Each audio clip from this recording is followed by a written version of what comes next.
네, 그래도 일봉상으로 보자면 밑꼬리를 달고 좀 올라오고 있어서 다행스럽긴 한데요. 외국인들의 매물이 좀 만만치가 않습니다. 이러한 사항들을 어떻게 점검을 해야 하는지 6인의 마감 전략을 통해서 알아보시기 바랍니다. 먼저 3인의 마감 전략 화면으로 확인시켜드리겠습니다.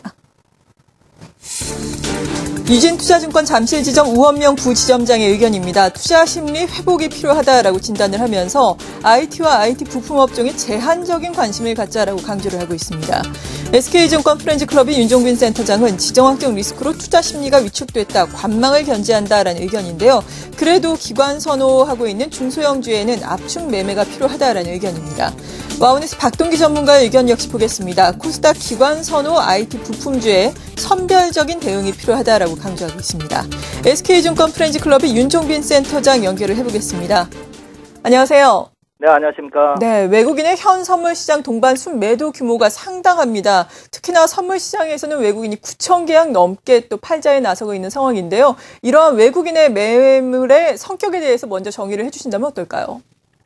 네, 오늘 외국인 선물에서 9천 계약 넘게 매도를 하면서 지난 만기일 이후에 누적으로 선물 매도 규모가 16,700계약까지 급증을 해놓은 그런 상황에 있습니다. 일단 지정학적 리스크라는 부분을 생각하지 않을 수가 없는 그 상황인데, 일단 이 외국인 투자자들이 이 지속적으로 장기화되고 있고 그 강도가 점점 더 좀 강해지고 있는 이 리스크라는 부분을 상당히 좀 안 좋게 바라보고 있는 그 상황이지 않느냐 싶습니다.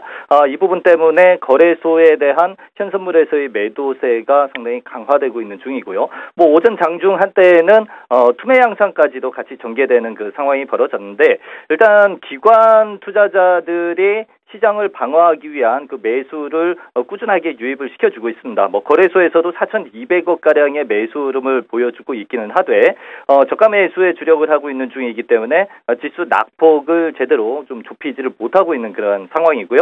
일단 기관 투자자는 1950 정도는 방어를 하기 위해서 꾸준히 좀 노력할 가능성이 크다라고 이렇게 볼 수가 있습니다. 때문에 지금 위치에서 추가적으로 시장이 급락이 나온다든가 할 가능성은 좀 적다라고 볼 수가 있겠지만은 제대로 된 상승 흐름이 나오기까지는 좀 다소의 시간이 걸릴 수밖에 없지 않겠는가 싶고요.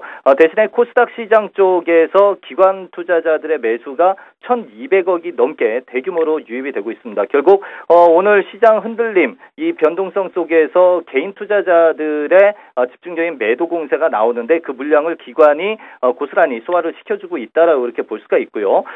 이 전체적으로 코스닥에서도 하락하는 종목 수가 월등하게 많습니다. 결국에는 기관이 선호하는 기관 수급주를 중심으로 해서 종목이 슬림화되고 있는 그 상황이다라고 이렇게 보셔야 되는 그 상황인데, 전반적으로 이제 시장 분위기가 안정세를 찾기 위해서는 투자 심리가 다소 안정이 돼야지 되겠죠. 그러기 위해서는 지정학적 리스크라는 부분이 다소 좀 줄어들어야 되는 그 상황이기 때문에 그 시점까지는 시장의 변동성이 계속 나올 가능성이 높고요. 그렇기 때문에 시장 전체적으로는 좀 관망 기조를 유지를 하시되 코스닥 쪽에서의 기관 플레이가 상당히 뚜렷하게 전개가 되고 있기 때문에 이들이 선호하는 중소형주들에 대한 압축적인 그런 매매는 제한적으로 가능한 구간이다라고 생각하시면 되겠습니다.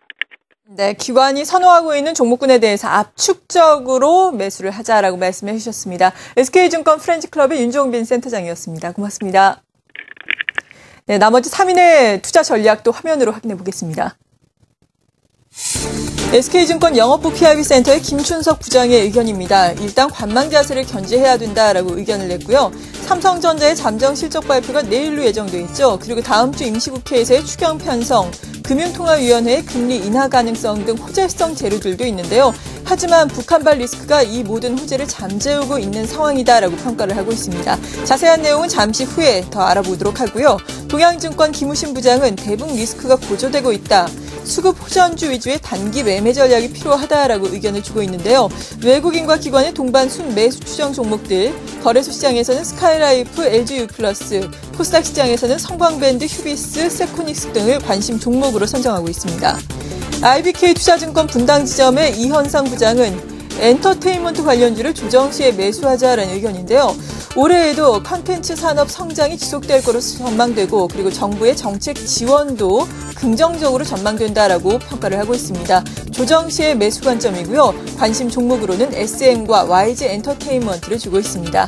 SK증권 영업부 PIB센터의 김춘석 부장 연결을 합니다. 안녕하세요. 안녕하십니까. 네, 앞서서 지정 확정 리스크가 시장에 그래도 조금이나마 있는 앞으로의 기대감을 갖고 있는 호재성 소식을 다 묻어버리고 있다라고 설명을 해주셨는데 네. 북한의 지정 확정 리스크에 대해서 조금 더 우리가 관망을 해야 된다라는 의견 가지고 계신 걸로 알고 있거든요. 네. 보다 자세하게 설명을 해주시죠.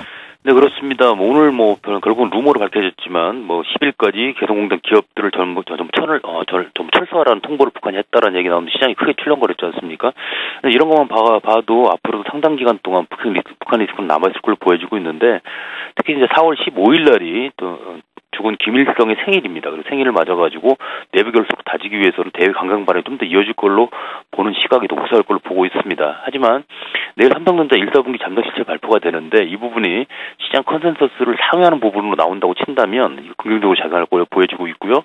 그다음에 다음 주 초에 있을 임시국회에서도 어차피 추경이 편성될 걸로 얘기가 되고 있습니다. 그리고 마지막으로 다음 주 이제 금요일 날이면 우리나라 금통위가 열리는데 여기서 금리가 인하될 건 거의 확실히 되고 있고요. 어느 정도가 인하될 것인가 문제일 것 같습니다.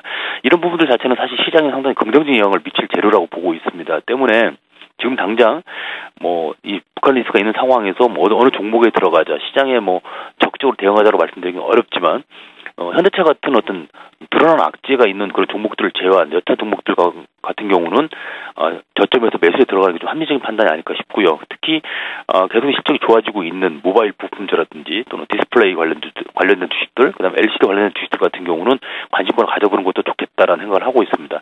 여하튼 간에 북한 리스크가 좀 잠잠해질 때까지는 적극적인 시장 진입보다는 약간은 관망하면서 발만 살짝 담그는 그런 매매가 필요할 걸로 보고 있습니다. 이상입니다.